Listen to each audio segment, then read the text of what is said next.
We're going into the figure eights, and I'm turning smoothly, looking where I want to go. And I turn gently in, and I'm accelerating out. I'm looking where I want to go. A lot of beginning drivers look at the steering wheel, and then I can't see where I'm going. So smoothness, the figure eight drill is really good for beginning drivers or young drivers.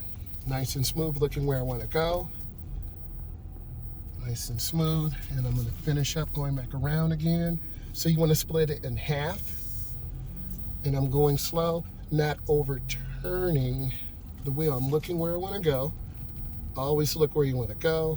That was a good turn. And then I'm going to come out, and I'm going to finish down at the bottom. This teaches good hand over hand, good speed control, not overturning or underturning, going in smooth.